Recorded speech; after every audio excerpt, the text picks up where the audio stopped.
வணக்கம் ஃப்ரெண்ட்ஸ், எல்லாருக்குமே happy new year. எல்லாருமே இந்த நியூ இயரை சந்தோஷமாக ஆரம்பிச்சிருப்பீங்கன்னு நம்புகிறேன். எல்லாருக்குமே அவங்களுக்கு பிடிச்சது அவங்களுக்கு கிடைக்கணும்னு நானும் இறைவனை வேண்டிக்கிறேன். எங்களோட நியூ இயர் பார்த்திங்கன்னா, என்னோடய பசங்க கோலம் போட்டு அவங்களுக்கு பிடிச்ச மாதிரி கலரிங் பண்ணியிருந்தாங்க.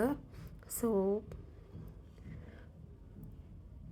பாய் கேர்ள் யாராக இருந்தாலுமே அவங்க கோலம் கற்றுக்கலாம் அப்படிங்கிறதுலேருந்து ஒரு நல்ல நோட்லேருந்து நாங்கள் நியூ இயரை ஸ்டார்ட் பண்ணோம்.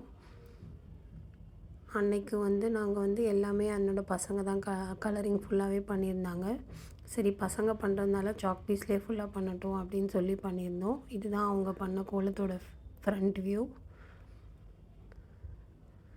நெக்ஸ்ட்டு பார்த்திங்கன்னா, நியூ இயர் அப்போ நம்ம எப்போவுமே ஃபஸ்ட்டு கும்பிட்றது சாமி தான். அன்றைக்கி பார்த்திங்கன்னா எல்லாத்தையும் க்ளீன் பண்ணிவிட்டு திரும்பவும் எல்லா விளக்கும் ஏற்றிருந்தோம். நியூ இயர் அன்றைக்கி ஃபஸ்ட்டு நம்ம விநாயகரை வழிபாடு பண்ணிவிட்டு அதுக்கப்புறம் கூடவே நம்ம குலதெய்வத்தை கும்பிட்டுட்டு நெக்ஸ்ட்டு நம்மளுக்கு இஷ்ட தெய்வம் எதுவாக இருந்தாலும் நம்ம ப்ரேயர் பண்ணலான்னு சொல்லுவாங்க. ஸோ நானும் அந்த மாதிரி தான் பண்ணியிருக்கேன். நெக்ஸ்ட்டு பார்த்திங்கன்னா, நியூ இயர் அன்றைக்கி நைட் நாங்கள் கேக் வெட்டல.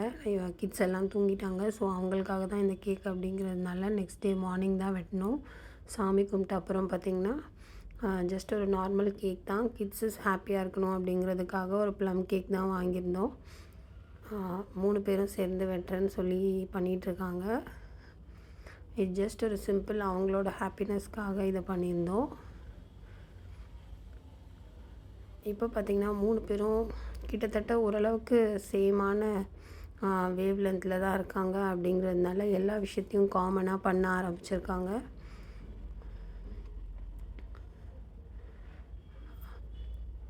பாப்பா பார்த்திங்கன்னா கேக் சாப்பிட்டுட்ருக்கா. அவளுக்கும் பிடிச்சிருந்தது இந்த ஃப்ளேவர். இந்த கேக் அவள் ஃபஸ்ட் டைம் சாப்பிட்றா. நெக்ஸ்ட்டு பார்த்திங்கன்னா, நாங்கள் ஈவினிங் டவருக்கு போயிருந்தோம். அதோட வியூ தான் இது. டவர் பார்த்திங்கன்னா பயங்கர கூட்டமாக இருந்தது. பட் ஸ்டில் கிட்ஸ்லாம் ஒரு 5-6 பேர் போனதுனால நல்லா என்ஜாய் பண்ணோம். நெக்ஸ்ட்டு அன்றைக்கி ஈவினிங் பார்த்திங்கன்னா, சரி ஓகே ஸ்டவ் க்ளீன் பண்ணோன்னு நான் ரொம்ப நாளாக நினச்சிட்டு இருந்தேன். டீப் க்ளீனிங் மாதிரி பண்ணலாம் அப்படின்னு சொல்லிவிட்டு எனக்கு டைம் கிடைக்கல. பட் அன்றைக்கி நெக்ஸ்ட் டே கிட்ஸுக்கும் ஸ்கூல் இல்லை, கிட்ஸும் டயர்டாக இருந்ததுனால தூங்கிட்டாங்க. ஸோ அன்றைக்கி நம்ம இந்த ஸ்டவ் க்ளீனிங் பண்ணிடலாம் அப்படின்னு சொல்லிவிட்டு எனக்கு டைம் இருந்ததுனால நான் அன்றைக்கி பண்ணேன்.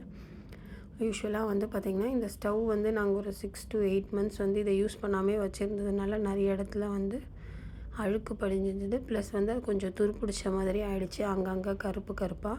ஸோ இந்த மாதிரி இருக்கிற ஸ்டவ்ஸ்லாம் நம்ம என்ன பண்ணலான்னா, ஃபஸ்ட்டு சோப்பு தண்ணியில் நல்லா ஊற வைக்கணும். ஸோ அதுதான் நானும் பண்ணிகிட்ருந்தேன். கிட்டத்தட்ட ஒரு 20 minutes கிட்ட சோப்பு தண்ணியில் ஊற வச்சுருக்கேன். நெக்ஸ்ட்டு அதை ஒரு ஸ்க்ரப்பர் மூலமாக ஃபுல்லாக ப்ரஷ் பண்ணிகிட்ருக்கேன். நார்மல் க்ளீனிங் தான் நான் டெய்லி பண்ணுவேன். இந்த டீப் க்ளீனிங் என்னால் பண்ண முடியல கிட்ஸை வச்சுட்டு. ஸோ இப்போ தான் அதுக்கு டைம் கிடச்சிது. சரி, நியூ இயர் அதுவும் நம்ம பண்ணிடலாம் அப்படின்னு சொல்லிட்டு நான் பண்ணேன். இப்போ பார்த்திங்கன்னா ஓரளவுக்கு நல்லாவே க்ளீன் ஆகிடுச்சு.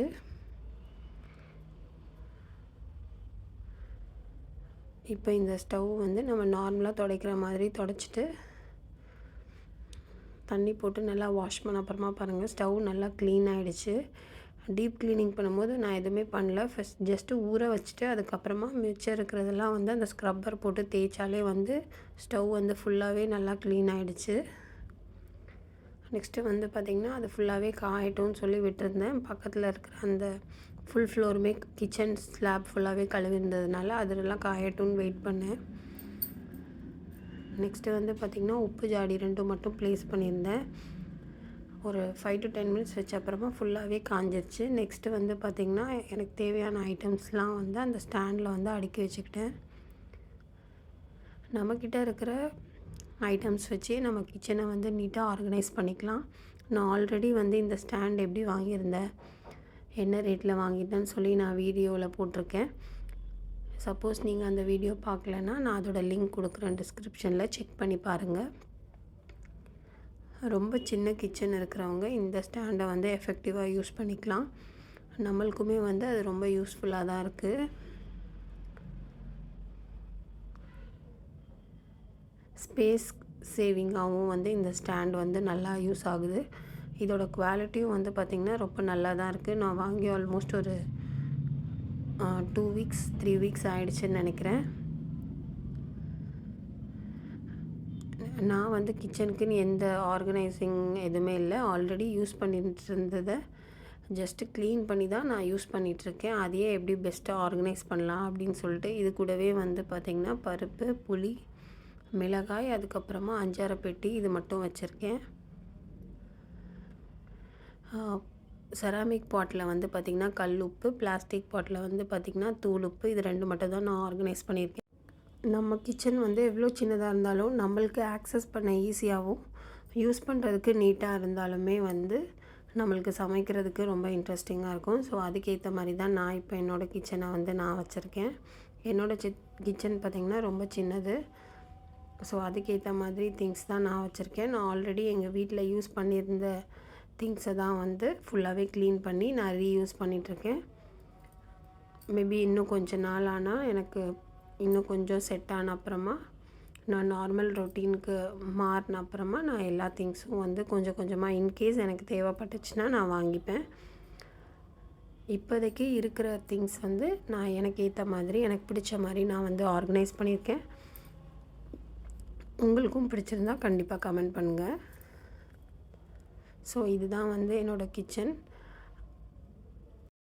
என்கிட்ட இருந்த திங்ஸ் வச்சு கிச்சன் டாப்பை எப்படி ப்ராப்பராக ஆர்கனைஸ் பண்ணலாம் அப்படின்னு சொல்லிட்டு நான் ஆர்கனைஸ் பண்ணியிருக்கேன். உங்களுக்கும் பிடிக்கும்னு நினைக்கிறேன், பிடிச்சிருக்கும்னு நினைக்கிறேன். நெக்ஸ்ட் டே வந்து பார்த்திங்கன்னா என்னோடய 3 பசங்களில் 2 பேருக்கு ஸ்கூலு. பாப்பா என் கூட இருப்பாள். ஸோ பெரியவன் தான் ரெடி ஆகிட்டுருக்கான். அவன் தான் வந்து இப்போ டீ குடிச்சிட்ருக்கான். அவனும் நானும் ஃபஸ்ட்டு டீ குடிச்சிட்டு நெக்ஸ்ட்டு அவனை ஸ்கூலுக்கு ரெடி பண்ணணும். ஆல்மோஸ்ட் அவன் ரெடி ஆகிட்டான்.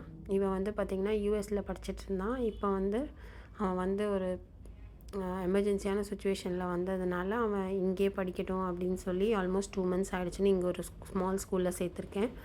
இன்றைக்கி தான் அவனுக்கு வந்து பார்த்திங்கன்னா ஹாஃப் இயர்லி முடிஞ்சு first day of school. Half yearly முடிஞ்சுன்னா ஆல்மோஸ்ட் ஒரு 1 வீக் போயிருப்பான் ஸ்கூலுக்கு. டைரெக்டாக எக்ஸாமுக்கு தான் போனான். அதோட இப்போ தான் போகிறான். பிகாஸ் அவன் இந்தியாவில் வந்து சும்மா இருக்க வேண்டாம் அப்படிங்கிறதுக்காக அவனுக்கு ஒரு ஸ்கூலில் சேர்த்துருக்கேன். அவனும் லேர்ன் பண்ணுவான் அப்படிங்கிறதுக்காக. நம்மளோட அகாடமிக்ஸ் வந்து அவன் லேர்ன் பண்ணிப்பான், இந்தியன் அகாடமிக்ஸ் அப்படிங்கிறதுனால அவனை சேர்த்துருக்கேன். லஞ்சுக்கு வந்து பார்த்திங்கன்னா புளியோகரை தான் செஞ்சுருக்கேன். ஸோ அன்னைக்கு வந்து ஃபஸ்ட் டேன்றதுனால சாமி கும்பிட்டுட்டு அவனை ஸ்கூலில் விடணும். எங்கள் வீட்டில் பார்த்திங்கன்னா எங்கள் பெரியம்மா வீட்டில் வந்து கொடுத்துருந்தாங்க. என்ன கொடுத்துருந்தாங்கன்னா ஸ்வீட்டு, மிக்சரு, காரம்லாம் கொடுத்துருந்தாங்க. பிகாஸ் வருஷப்பிறப்பு வருது அப்படின்னு சொல்லிட்டு கொடுத்துருந்தாங்க. ஸோ அதை வந்து சாமிக்கிட்ட வச்சுட்டு அவன் சாப்பிட்டு போகிறேன் அப்படின்னு சொன்னான். சரி அவனுக்காக ஒரு ஸ்வீட் ஃபர்ஸ்ட் டே ஆஃப் ஸ்கூலில் அப்படின்னு சொல்லிட்டு அவன் ஒரு ஸ்வீட் சாப்பிட்டான். நெக்ஸ்ட்டு வந்து பார்த்திங்கன்னா ஓட்டடை தந்திருந்தாங்க, முறுக்கு தந்திருந்தாங்க. இது கூடவே அவங்க கோயிலுக்கு போனால் மஞ்சள், குங்குமம் எப்பவும் தர மாதிரி எல்லாமே தந்திருந்தாங்க.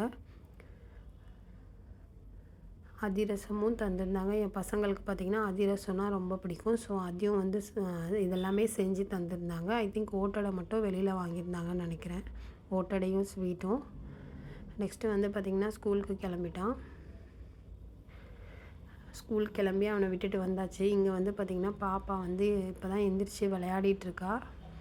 ஸோ எனக்கும் அவருக்கும் பாப்பாவுக்கு 3 பேருக்கும் தோசை தான் ஊற்றிட்டுருக்கேன். ஆல்ரெடி வந்து சப்பாத்தியும் இருக்கிறதுனால சப்பாத்தி, தக்காளி தொக்கு, தோசை, மிளகாய் பொடி. ஸோ அவ்வளோதான் ஃப்ரெண்ட்ஸ், அன்றைக்கி மார்னிங் இதுதான் இருந்தது. ஸோ இந்த வீடியோ உங்களுக்கு பிடிச்சிருக்குன்னு நினைக்கிறேன். பிடிச்சிருந்தால் கண்டிப்பாக மறக்காமல் லைக் பண்ணுங்கள், ஷேர் பண்ணுங்கள், சப்ஸ்கிரைப் பண்ணுங்கள். தேங்க்ஸ் ஃபார் வாட்சிங்.